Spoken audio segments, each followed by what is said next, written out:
We have two speakers who will address you today. The first, somebody you recognize, of course, is Colonel Christopher Mason, Superintendent of Department.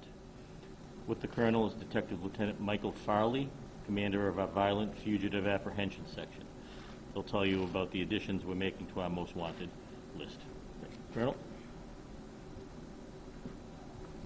Good morning, and thank you for coming today. Today we are adding 5 fugitives to our most wanted list. These suspects are all wanted for either murder, attempted murder, or rape, and they have been chosen for the most wanted list because they are among the most violent and dangerous criminals we are seeking. The Massachusetts State Police Most Wanted List is compiled with the input of our State Police Violent Fugitive Apprehension Section, or VFAS for short, the unit responsible for finding and arresting the most dangerous wanted suspects in the state. The criminals that VFAS tracks have committed major crimes. Many of these crimes have resulted in fatal or severe injuries to their victims and to survivors. Many of these felons are actively trying to evade capture. It is one of the most dangerous and important components of our mission. We need to find these violent felons for many reasons. Primary among them is that we seek justice for the victims and for the survivors and for their families. These people have taken the lives of others and have assaulted victims in ways that cause lasting physical or emotional damage, leaving holes in families and physical or emotional wounds that may never heal. They need to be brought to justice. The second reason we need to find these fugitives is for public safety and the greater good. They have been alleged to have killed, raped, or assaulted people before. We cannot give them the opportunity to do this again. We need to take them off the streets, to pull them out of the dark corners where they tried to hide. And with the assistance of our federal, state, and local enforcement partners, and the public, importantly, we need to track them wherever they run, even across borders and oceans.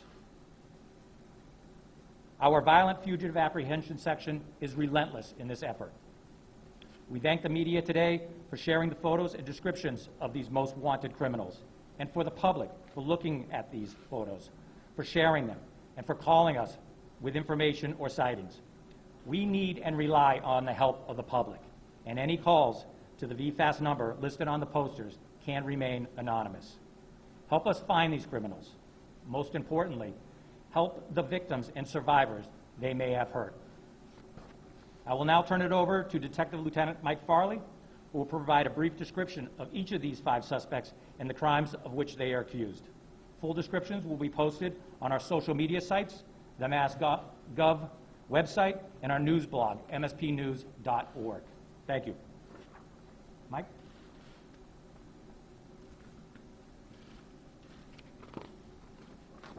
Thank you, Colonel, and thank you, everybody, for coming today. The first individual is Mario Garcia. He's wanted for a fatal stabbing in Attleboro nearly 30 years ago, in November of 1991.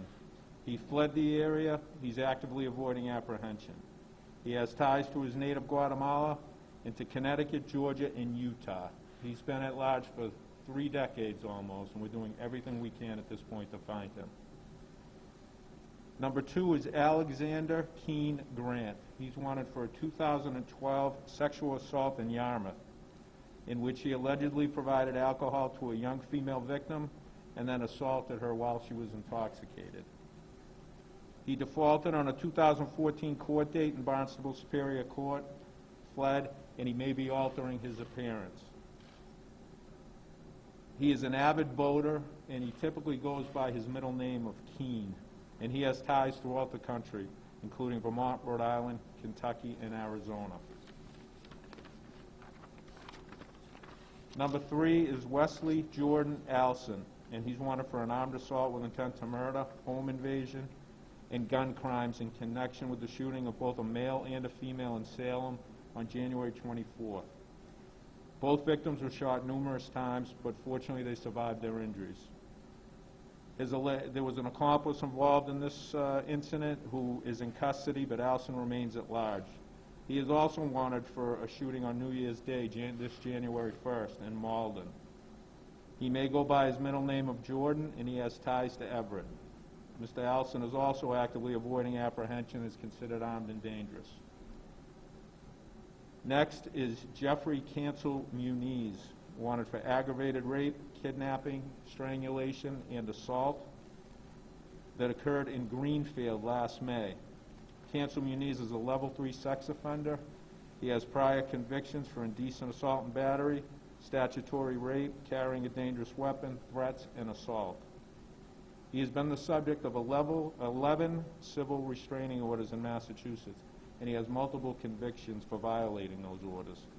He goes by his alias of Chillin and is a native of Puerto Rico, and he has ties throughout western Massachusetts. He may be staying at various homeless shelters throughout the state. Finally, Marvin Vega is wanted for fatally shooting a man in the head in Brockton this past October. His alleged accomplice was quickly apprehended, but he remains at large.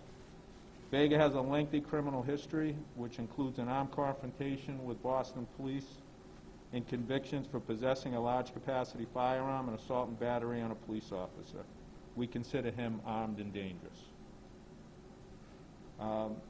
Again, I thank you for coming, and I urge everybody to look at the wanted posters. In addition to the wanted posters, there's some supplemental posters as well on some of the individuals showing tattoos, scars, marks, and then additionally there are 5 existing most wanteds that are still up there that we are actively pursuing at this time as well. Thank you. Is there any questions? Quickly, a date, Leslie Jordan Alton, you said January 24th this year? Yeah, January 24th of 2021, and then he also was wanted for January 1st, 2021 shooting in Malden. How many people are wanted? Right now we have 10. We have 10 that are active, and we also have a sex offender most wanted list. Excuse me? Including these, yes. So what does it mean to be on the most wanted list? Does that mean there's more, it's circulated more within law enforcement networks? Absolutely. More so to the public. I mean, we've been working with local police departments, with federal agencies throughout the country on these individuals. So at this point, getting word out to the public, asking for the public's assistance, that's why we're doing this.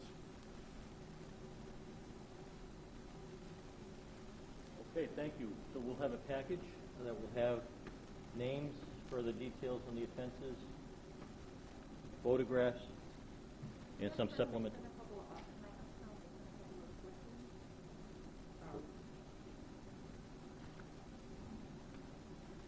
I was looking for an update on the vaccination among state police troopers. There was an article in the Globe the other day that indicated it might maybe be as much as 30% had declined vaccination. I didn't know if you have more perspective on that. Is there more numbers about that? Sure. My perspective is that it's 70% of the troopers that were vaccinated. And so we know that's a baseline number.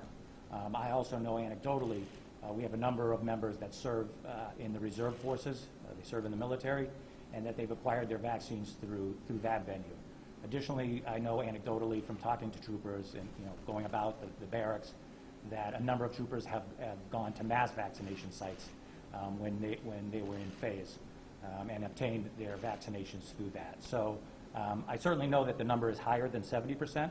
And I suspect that the Massachusetts State Police reflects society, and that our numbers are probably comparable to what you see out in society, probably in the mid-70s, maybe as high as 80% of the people.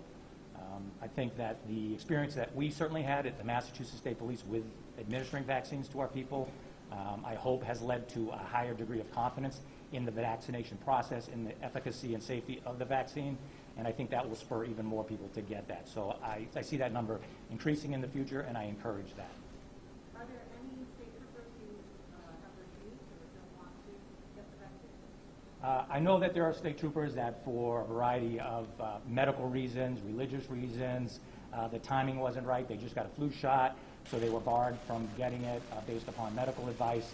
Were not able to receive it through us, and so they're receiving it through other avenues. I suspect that, like society, there are a certain number of people that aren't sold on the notion of a vaccine and will opt out of it.